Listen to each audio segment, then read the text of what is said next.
My name's Courtney Husselman and I'm studying BA photography and I'm in my third year. My name's Charlie Goddard, I'm a third year photography student. So in my final year we were given this self-led brief. So basically we were given completely free rein over what we could do. So the style we wanted to use, the different cameras we wanted to use, what we wanted to look at, the content, everything. We're currently doing our self-led project. So there isn't really a criteria for this. We are allowed to literally work in whatever field we want and approach it however we want. I just happened to have a trip to South Africa planned for halfway through my final year, and that kind of limited me in terms of the project, so I had to do my project there, but obviously it's a fantastic opportunity, so I didn't want to miss out.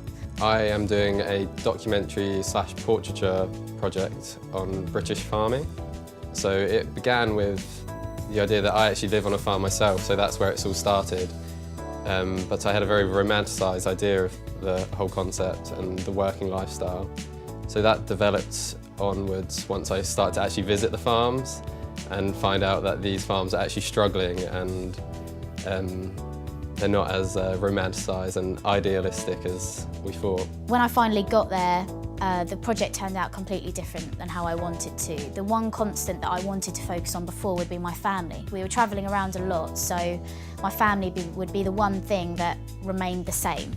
But after looking back at the photos, my family really weren't entirely interesting. And I realised that the best thing that I could see was happening around me, what was going on outside, obviously. And then I decided to turn my project into sort of the daily life of people in South Africa. Regarding actually photographing the farmers, we would walk around the farm for about 20 minutes and I would literally just document things as I went and saw them. But the portraits which I took of the farmers was very spur of the moment.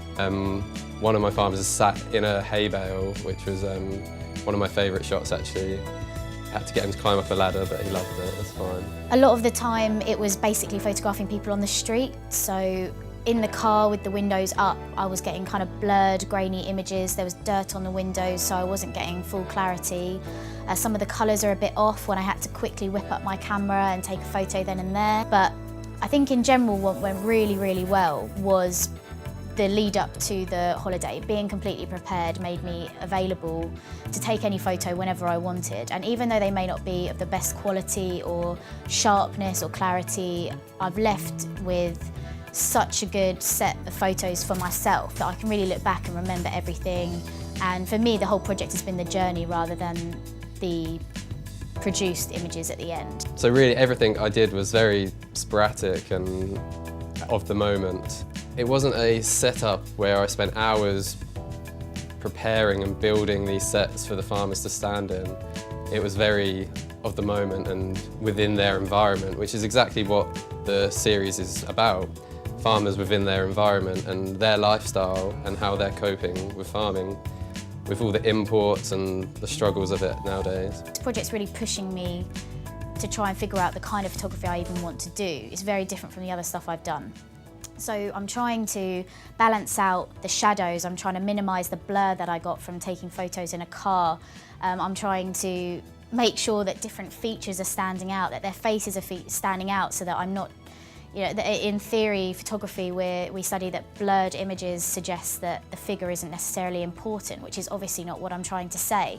But if I release these photos in a blurred state, then I could be saying something really wrong. And so the editing of this, even the editing down, selecting certain images is really important, especially with such a sensitive, highly controversial, highly political piece. Hopefully by the end I'll have a really positive, but yet relevant piece to show. Getting to know the people and building up these relationships, that's what really interests me with my field of photography. Daunting as it is, I wanted to go into editorial portraiture, environmental portraiture in particular, magazines, newspapers, things like that.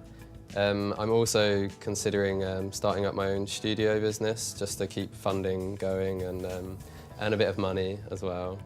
So it's all exciting times.